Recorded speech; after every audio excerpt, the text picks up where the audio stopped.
BJP ఏం చేయబోతుందంటే next step, ఏ తెలంగాణ వ్యతిరేకించే శక్తులు ఉన్నారో వాళ్ళందరినీ మొత్తం తిప్పబోతున్నారు తెలంగాణలో. మళ్ళీ బ్యాక్ టు స్క్వేర్ వన్ ని తెలంగాణ తీసుకురాబోతున్నారంటే వాళ్ళ పెత్తనం ఉండాలి. వ్యతిరేకించిన శక్తుల్ని, తెలంగాణ ఉద్యమం నాయకులు ఉండకూడదు, తెలంగాణ ప్రజలకి ప్రాధాన్యత ఉండకూడదు, మళ్ళీ బాంచని కాలు మొక్కుతాననే పరిస్థితికి బీజేపీ తీసుకురాబోతుంది. ఇది సత్యం, ఇది తెలుసుకోవాలి అందరూ.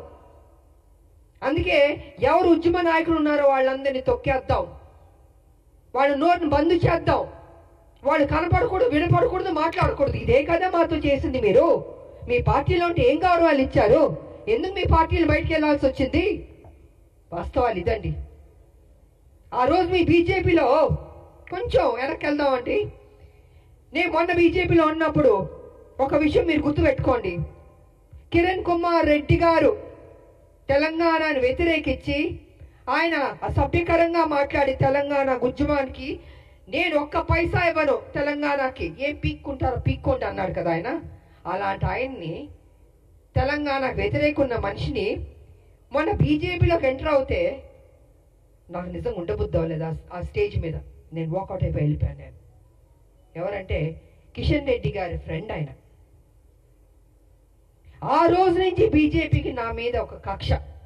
అంటే వాళ్ళ మనుషుల్ని తెలంగాణ వ్యతిరేక శక్తిని వస్తే అక్కడ నేను బయటికి వెళ్ళిపోతున్నానంటే చూపించుకోకూడదు. ఎందుకు చూపించుకోకూడదండి?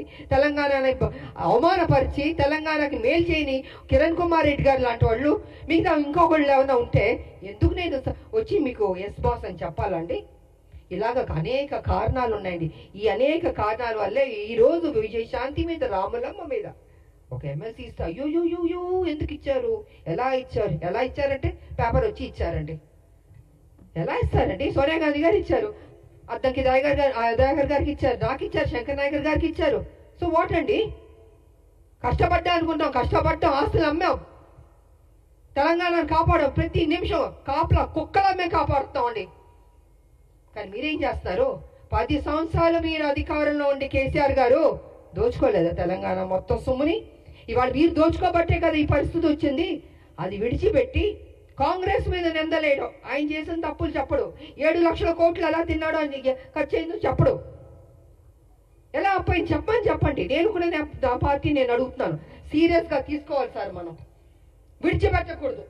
దీన్ని ఎంత దూరం వరకు తీసుకెళ్ళా? 7 లక్షల కోట్ల అప్పు ఎలాగైంది చెప్పమనండి. దాట వేయడం కాదు, నా మనిషిని మాత్రం విడిచిపెట్టకూడదు.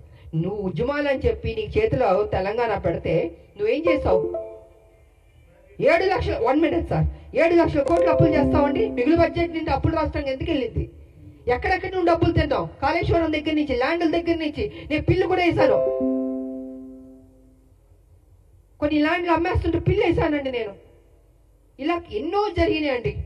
అందుకే వాళ్ళు చెప్తాను నేను, కేసీఆర్ వాస్తవాలు నువ్వు మాట్లాడాలి. సమయం దగ్గర పడింది. నువ్వు చేసిన తప్పులు చెప్పాల్సిందే. మేము విడిచిపెట్టాం, డెఫినెట్గా విడిచిపెట్టామండి. మా రాష్ట్రం మేము కష్టపడి తెచ్చుకున్న రాష్ట్రం, నా ప్రజలు బాగుండాలని కోరుకున్న వాళ్ళం మేము. ఉద్యమకారులకు మాకు నిత్యం మా ప్రజలు బాగుండాలి, మేలు జరగాలని ఆలోచిస్తూనే ఉంటాం మేము. ఇంతకు మించి మాకు అయ్యా ఉండదండి. కాబట్టి నా పార్టీని రిక్వెస్ట్ చేసేది ఏంటంటే విడిచిపెట్టకూడదు సార్. మనం ఎట్టి పరిస్థితుల్లో కేసీఆర్ చేసిన అప్పును మొత్తం ఒక్కొక్కటిగా బయట పెట్టాలి. ఏదో నామకే వాస్తే మనం మాట్లాడడం లేదా వదిలేయడం కాదు, తవ్వాలి, బయటికి తీయాలి వాస్తవాన్ని. ఇది నేను ఈ సందర్భంగా తెలియజేసుకుంటూ, ఈరోజు మాకు ఎమ్మెల్సీ దాంట్లో మేము అడుగుపెట్టబోతున్నాం. కాబట్టి మాకు మరోసారి మా హైకమాండ్ నేను కృతజ్ఞతలు తెలియజేసుకుంటూ, రేపు హోలీ కాబట్టి అందరికీ హోలీ శుభాకాంక్షలు కూడా తెలియజేసుకుంటూ